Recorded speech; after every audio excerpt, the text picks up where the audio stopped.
Bande et merci de continuer à nous faire confiance pour vous informer. Il n'y aura pas d'enquête internationale en République démocratique du Congo sur les massacres du Kasaï. L'ONU a ainsi rejeté cette idée au cours de la 35e session du Conseil des droits de l'homme à Genève en Suisse. Une victoire diplomatique pour la RDC sur l'Union européenne grâce aussi à l'appui des pays africains. Et puis la session ordinaire de l'Exéta 2016-2017 s'est clôturée le 22 juin dans les provinces de la RDC, sauf au Kasaï où les épreuves vont se dérouler en juillet.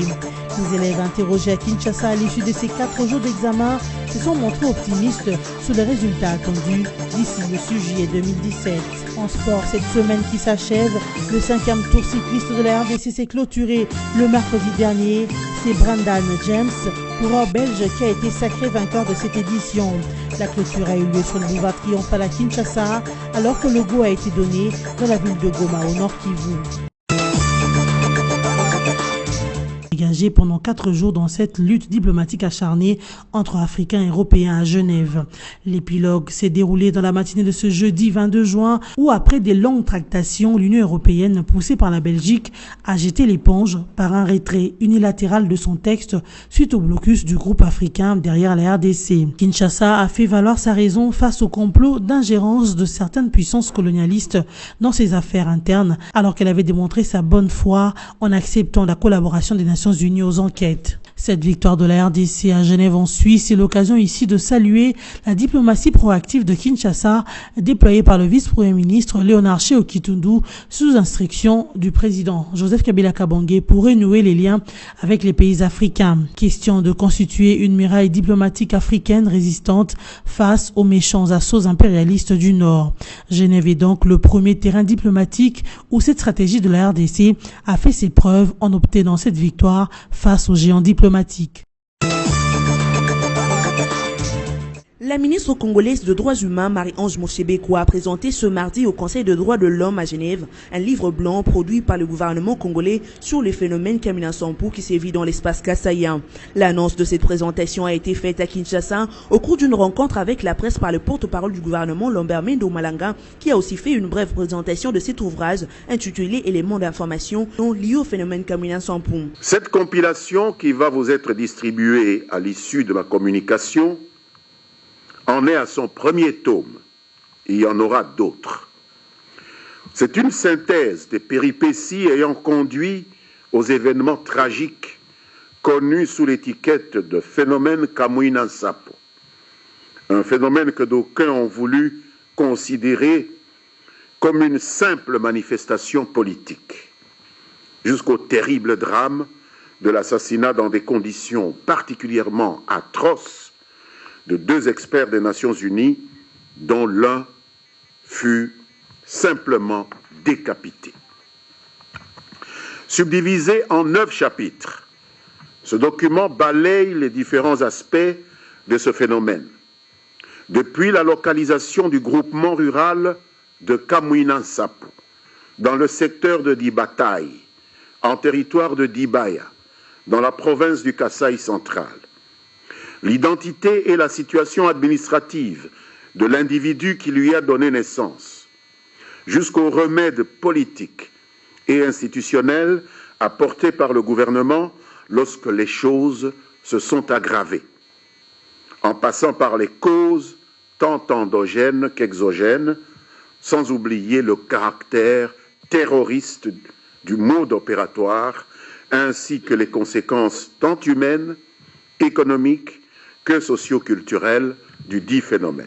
Le ministre de Communication et Médias a également fait savoir qu'en produisant cet ouvrage, le gouvernement a voulu jouer la transparence pour faire la lumière de ces tristes phénomènes dans le but d'établir la vérité et rendre justice aux victimes innocentes. Destiné à l'opinion nationale et internationale, ce livre blanc se donne pour objectif, d'une part, de rétablir la vérité sur les événements dramatiques qui ont endeuillé la République démocratique du Congo et particulièrement les provinces du Kasaï central et du Kasaï, et d'autre part, de rendre justice à toutes les victimes de cette barbarie sans précédent dans cette partie de notre territoire national. Au-delà, il s'agit de réaffirmer à la fois la souveraineté de la République démocratique du Congo et la volonté de l'État congolais de poursuivre et de juger tous les acteurs, quels qu'ils soient, des crimes allégués en rapport avec ce phénomène à travers des enquêtes transparentes, impartiales et crédibles.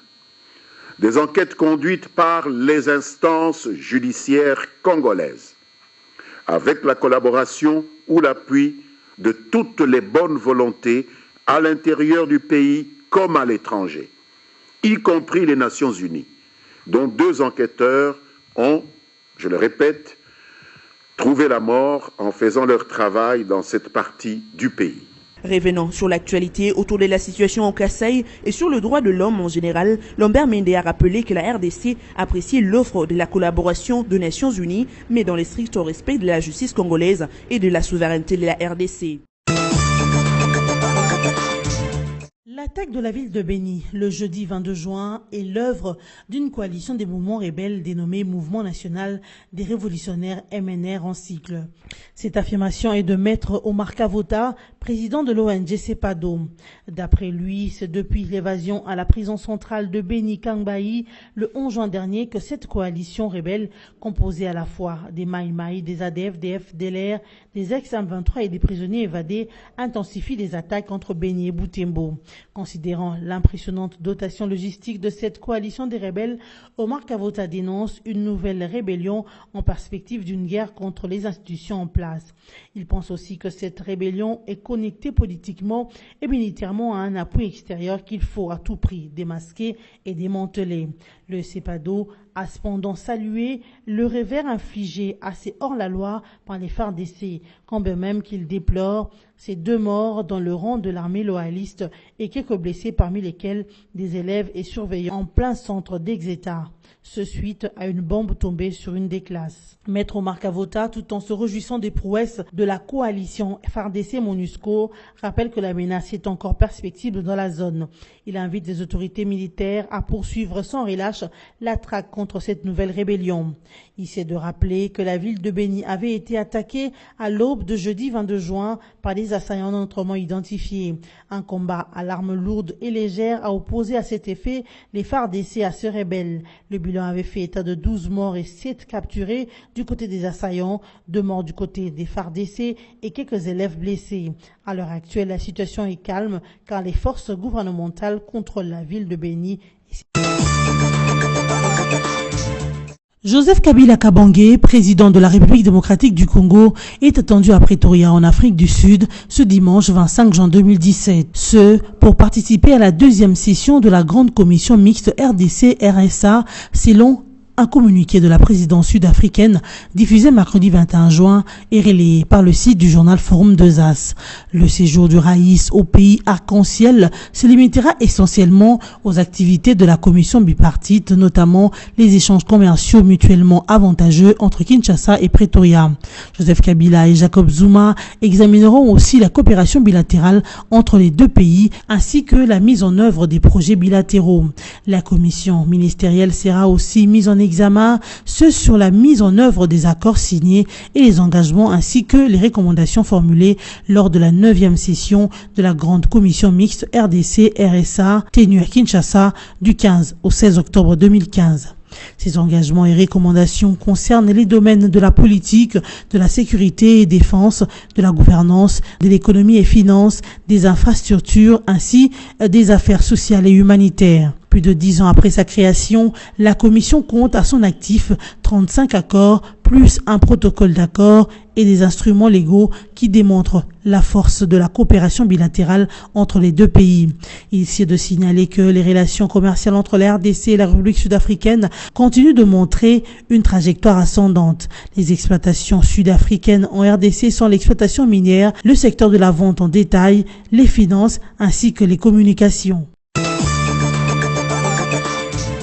Moïse Katumbi peut rentrer au pays quand il veut, mais doit se présenter devant un juge. Cette annonce a été faite lundi 19 juin à Genève, en Suisse, par Alexis Thambwe Mwamba, ministre RD congolais de la Justice et garde-sceaux. Le ministre a cependant expliqué que l'intervention de l'ONU, notamment le département des droits de l'homme, auprès de qui Katumbi a porté plainte contre le gouvernement congolais, ne changeait strictement rien à l'affaire qui l'oppose à la justice congolaise. La Constitution, en son article 151, interdit au gouvernement d'interférer dans les décisions de justice. Il interdit, la même Constitution interdit au Parlement de voter une loi qui aurait pour effet d'arrêter les poursuites engagées par la justice. Donc, il n'y a pas un problème, ce n'est pas le président Kabila, ce n'est pas le gouvernement qui l'empêche, mais quand il va rentrer, il devra se présenter devant la justice. Or, son avocat, que j'apprécie énormément parce que je me suis documenté sur lui étant moi-même avocat, il a un des meilleurs avocats du barreau français qui peut l'accompagner. Donc, quand il rentre au Congo, il se retrouve dans la situation qui était la sienne au moment où il est parti. C'est à lui, il va se représenter de nouveau devant l'officier du ministère public pour continuer l'enquête là où il l'avait laissé. Alexis Thambwe Mwamba a par ailleurs indiqué que ce qui pourrait éventuellement empêcher l'opposant Katumbi de se présenter à l'élection présidentielle, ce n'est pas le gouvernement congolais, moins encore ses ennuis judiciaires, mais plutôt la Constitution qui interdit à un candidat présidentiable de posséder une double nationalité. De son côté, Olivier Kamitatou estime que la question de la double nationalité évoquée par Alexis Thambwe Mwamba ouvre la boîte à Pandore qui risquerait d'embraser tout le pays. C'est donc une affaire à suivre. La menace d'arrêt de transactions en dollars de la Réserve fédérale américaine vise toutes les opérations bancaires illégales à travers le monde. Selon les experts monétaires, les transactions visées seraient celles effectuées par les officiels congolais frappés par des sanctions financières de l'Union européenne et des USA. Ces rappels à l'ordre de la Réserve américaine à l'intention de banques européennes qui font des transactions en dollars américains avec le banque commerciale congolaise ne pourraient produire des faits que si ces institutions ne respectaient pas la législation en matière de transparence de capitaux. Selon le source proche de banques commerciales en RDC, aucune d'elles n'a jusque-là vu ses opérations en dollars américains être rompues.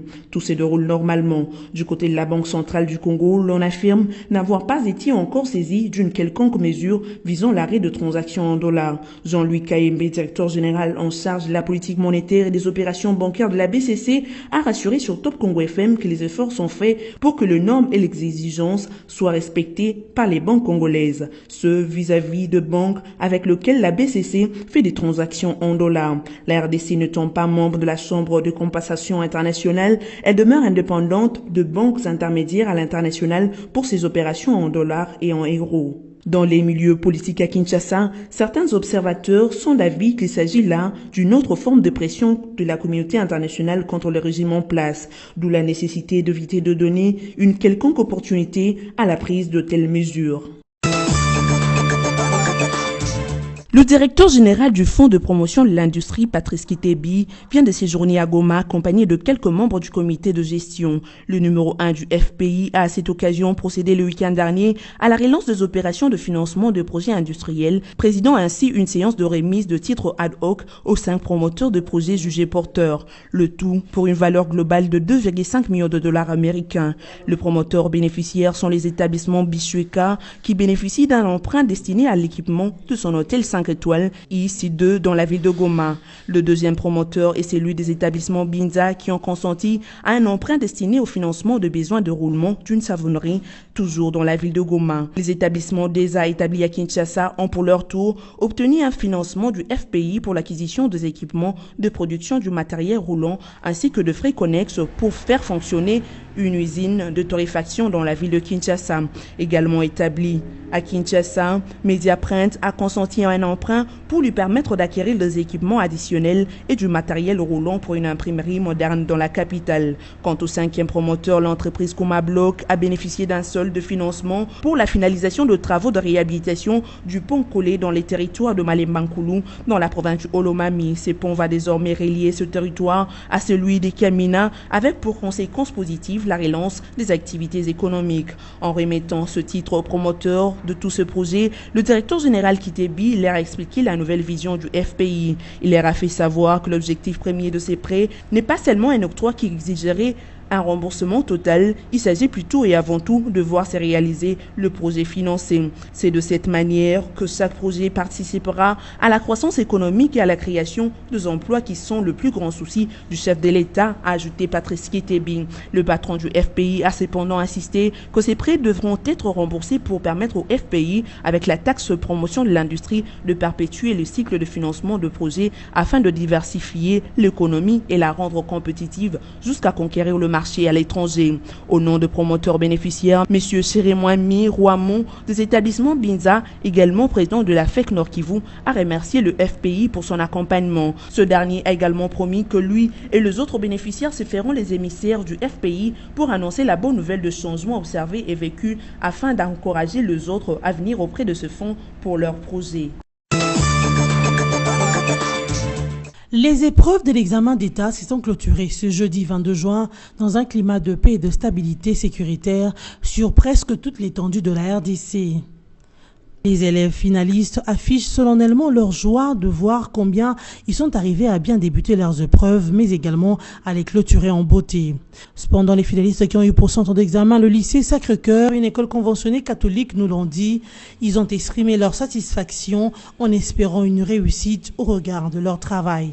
Aujourd'hui, nous avons eu à finir le 4 jours des exétats. Et le premier jour, on a eu les examens de culture générale qui comprend la géographie, la philosophie, civisme et l'histoire.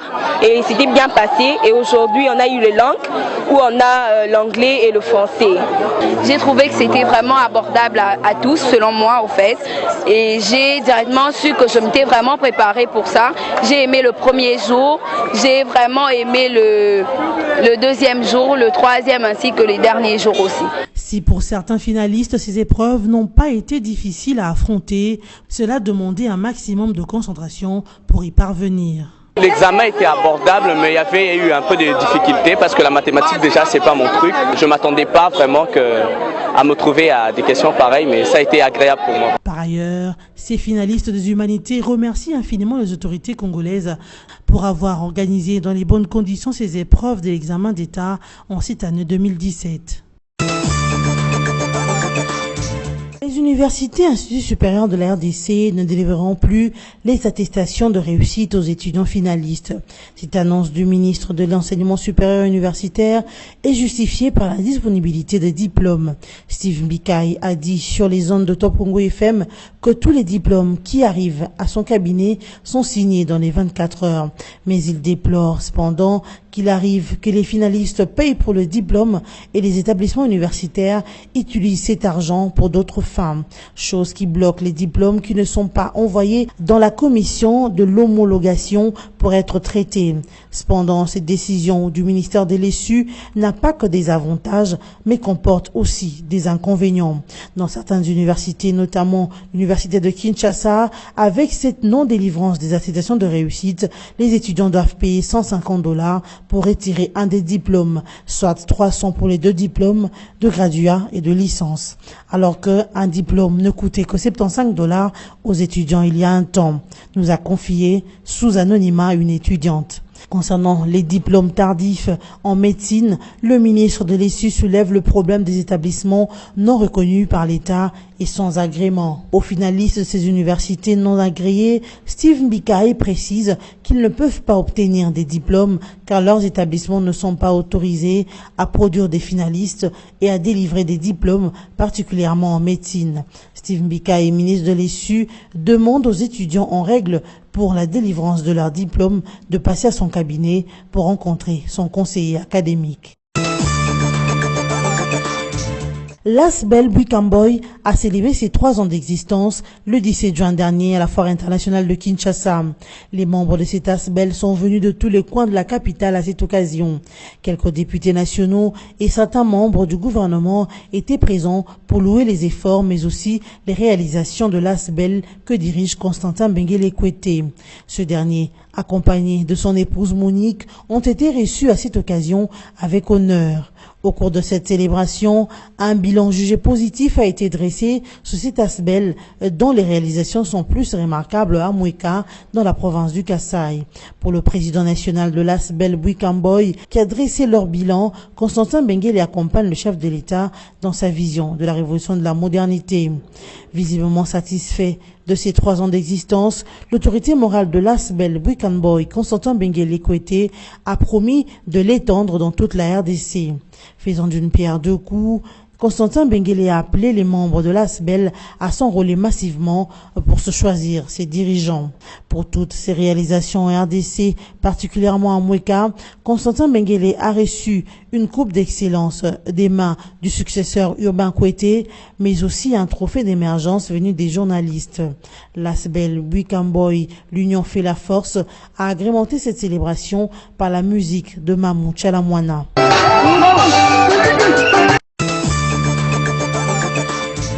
Ensemble pour un dépistage avec un test rapide, c'est le thème retenu cette année 2017 pour célébrer la journée mondiale de lutte contre la drépanocytose ou anémie SS, une maladie héréditaire qui peut parfois conduire à la mort si l'on n'en est pas sensibilisé. En République démocratique du Congo, cette journée a été marquée par une conférence tenue par le docteur Ange Ngonde, responsable du réseau drépanocytaire de l'hôpital Mabanga dans le quartier Yolo Sud à Kinshasa. Au cours de son discours, le docteur Ange a mis l'accent sur la sensibilisation qui doit être accrue pour que la population parvienne à distinguer le groupe sanguin de l'électrophorèse dans le but de savoir si l'on est anémie SS.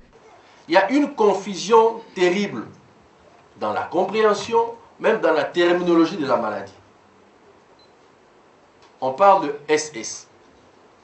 Et l'examen, on doit l'avoir en faisant le prélèvement sanguin. Ces enfants sont transfusés. Quand vous allez, on vous dit, groupe sanguin naïe, c'est O positif. Ou c'est A positif. Comment SS? Et là, ça trouble. Ça trouble les familles, ça trouble même l'infirmier, ça trouble même le médecin qui n'est pas averti. Il n'a pas de réponse à donner.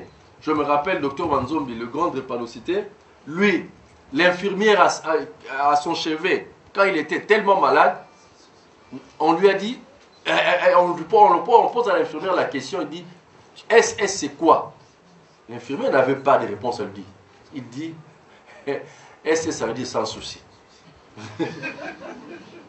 Donc là c'est pour dire, c'est une réponse qui cache en fait l'ignorance auprès même de nous, prestateurs de soins. Donc on doit sensibiliser pour faire connaître la drépanocytose dans la population, même dans le chef des prestataires de soins. Donc c'est un élément très important. De sa part, Bob Chibambi, artiste et personne vivant avec anémie SS, reconnaît qu'il n'est pas facile de vivre avec cette maladie. Cependant, il en appelle aux autorités de soutenir les personnes drépanocytaires. Je pense que faut garder toujours espoir parce que ça a déjà arrivé. Donc c'est commis déjà, ils ont dit. Donc c'est inutile, il y a qu'on tient conscience en tout. C'est un peu ça. Donc il faut vivre comme tout le monde. Il faut enlever toutes les choses dans ta tête. Sur la drépanocytose, moi je pense que c'est une maladie orpheline, quoi. Donc jusqu'à maintenant, la monina nous vraiment été ou bien l'autorité m'a battu par rapport à la drépanocytose. Toujours dans ma propre forme. Donc, tant que je suis drépanocytaire, j'ai déjà fait quelque chose sur la drépanocytose. C'est mon apport de faire en tant qu'artiste. J'ai déjà fait un spot sur la drépanocytose. La drépanocytose ou anémie SS est une maladie génétique du sang qui affecte plus particulièrement les populations des races noires. Cette particularité explique qu'elle est sur les continents africains la première maladie génétique affectant dès la naissance les milliers de personnes. Le test sanguin pour savoir si l'on est anémique SS ou drépanocytaire est l'électrophorèse. Les réfugiés sont des gens comme vous et moi qui ont été forcés de fuir leur pays. Soyez solidaires avec les réfugiés. C'est sous ce thème que le monde entier célèbre la journée mondiale du réfugié, ce 20 juin 2017. Au cours d'une cérémonie officielle organisée à l'occasion de cette commémoration dans la salle culturelle Bilembo, un rencontre représentante régionale du Haut Commissariat pour les réfugiés en République démocratique du Congo a souligné l'importance de cette journée qui consiste à rendre hommage à plus de 65 millions de personnes qui ont été obligées de fuir les guerres, les persécutions et les violences, ce tout en saluant les communautés et populations du monde qui accueillent les réfugiés chez eux. Ce 20 juin, à l'occasion de la Journée mondiale du réfugié, nous rendons hommage à la résilience et au courage de plus de 65 millions de personnes qui ont été forcées à fuir les guerres, les persécutions et la violence. Mais ce jour est également l'occasion de saluer les communautés et les populations qui, dans le monde entier, accueillent parmi elles les réfugiés et les déplacés internes. Présent à cette cérémonie, Basile Olongo, vice-ministre de l'Intérieur, a évoqué l'hospitalité légendaire que caractérise la République démocratique du Congo, qui n'hésite point à ouvrir ses portes aux demandeurs d'asile. Le gouvernement congolais a toujours démontré cette hospitalité légendaire. Là où il y a des problèmes sérieux dans d'autres pays et surtout dans les pays européens, pour accueillir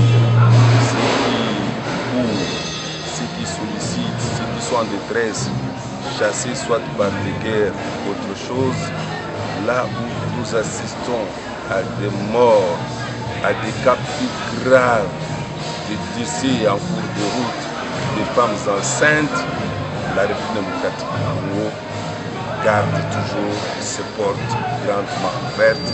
Liant l'utile à l'agréable, le Haut Commissariat pour les réfugiés a programmé plusieurs activités, notamment le ballet, la déclamation des poésies, les sketchs et les chants, lesquels ont été exécutés par les réfugiés venus de divers horizons.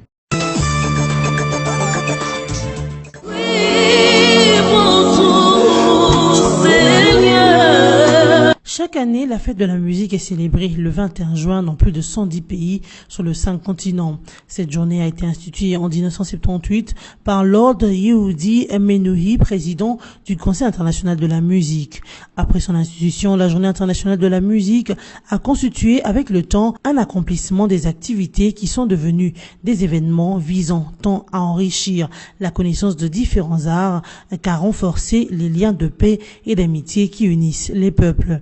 Tout ce grâce à la musique. Cette célébration a pour objectif de promouvoir la musique dans la société et de célébrer les valeurs de cette dernière. À cette occasion, divers festivals de musique locaux sont organisés pour ressortir différents styles de musique. Parlant de la diversité de la musique, la République démocratique du Congo en regorge un nombre important, notamment le folklorique, qui est une musique ethnique caractérisant les us et coutumes, mais aussi les valeurs des ethnies congolais. La rumba, d'origine cubaine, a été introduite et interprétée en RDC par la majorité des Congolais. Le jazz a été quant à lui copié de l'Occident. De cette manière, cette journée se veut être une occasion d'approfondir la réflexion sur le rôle de la musique et son importance dans les relations interhumaines, tant au niveau local qu'international.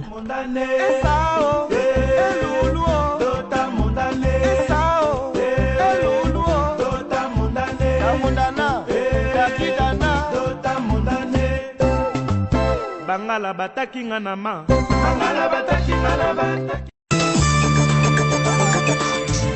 Deux arbitres centraux de la Ligue nationale de football, l'INAFOOT, ont été radiés par la Fédération congolaise de football association FECOFA le lundi 19 juin 2017. Il s'agit de Claude Kamoulete, arbitre central de la rencontre des SMP Don Bosco du 7 juin, et de Breman Ngbanguku, arbitre central de la rencontre avec club Bukavu Dawa du 14 juin 2017.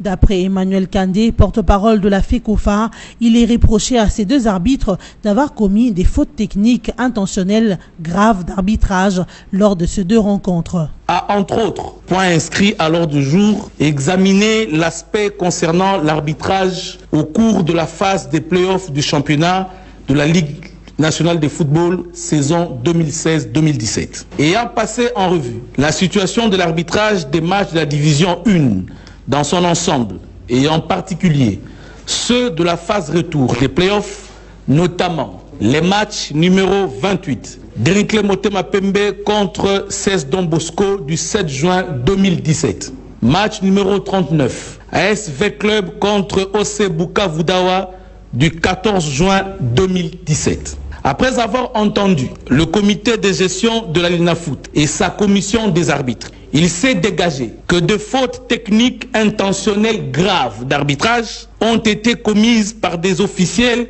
des matchs susmentionnés. En conséquence, le comité exécutif, conformément aux dispositions des articles 2 et 52 des statuts de la Fédération congolaise de football association, décide ce qui suit. 1. Sont interdits de toute activité liée au football les personnes dont les noms sont repris que dessous. Monsieur Claude Kamuleta, arbitre central du match numéro 28, Drinkle Motema Pembe contre Don Bosco. Monsieur Enganguku Bremer, arbitre central du match numéro 39. Le rapporteur de la FECOFA a également tenu à signaler que la FECOFA a décidé que seuls les arbitres internationaux seront désignés comme arbitres centraux pour officier le reste du play-off. En cas de force majeure, la LINAFOOT pourra recourir à ces autres arbitres qui ont encore une bonne cotation au niveau de la FECOFA. Brendan James, le coureur belge sacré vainqueur du 5e tour cycliste de la République démocratique du Congo. Cette clôture de la compétition a eu lieu ce mercredi 21 juin sur le boulevard triomphal de Kinshasa, désigné comme point de chute. Le go de cette compétition a été donné le 15 juin dernier à Goma, au Nord Kivu, par le ministre en charge des sports, Papi Nyangu, qui représentait le Premier ministre Bruno Tshibala-Nzende. Plusieurs prix ont été remis aux cyclistes qui se sont distingués. Le maillot jaune de ce 5e tour est détenu par le Français Noël Richer. Le prix du meilleur coureur congolais est remporté par Jonathan Lianza. Le Bénin s'est contenté du prix de l'équipe Fair Play du tournoi. Le Burkina Faso, de son côté, s'est réjoui du prix de la meilleure équipe africaine. Les Pays-Bas, quant à eux, se sont contentés du prix de la meilleure équipe européenne. Cette 5e édition du Tour cycliste de la RDC a connu la participation d'une douzaine de cyclistes venus de pays d'Afrique et d'Europe.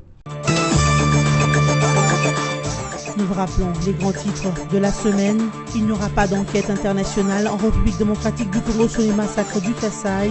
L'ONU a ainsi rejeté cette idée au cours de la 35e session du Conseil des droits de l'homme à Genève en Suisse. Une victoire diplomatique pour la RDC sur l'Union européenne grâce aussi à l'appui des pays africains. Et puis la session ordinaire de l'Exéta 2016-2017 s'est clôturée le 22 juin dans les provinces de la RDC, sauf au Kasaï où les épreuves vont se dérouler en juillet. Les élèves interrogés à Kinshasa à l'issue de ces 4 jours d'examen se sont montrés optimistes sur les résultats attendus d'ici le 6 juillet 2017.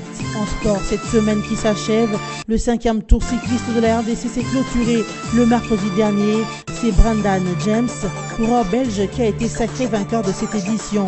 La clôture a eu lieu sur le boulevard triomphal à Kinshasa, alors que le go a été donné dans la ville de Goma au Nord Kivu. C'en est fini avec cette rétrospective. Merci de votre attention.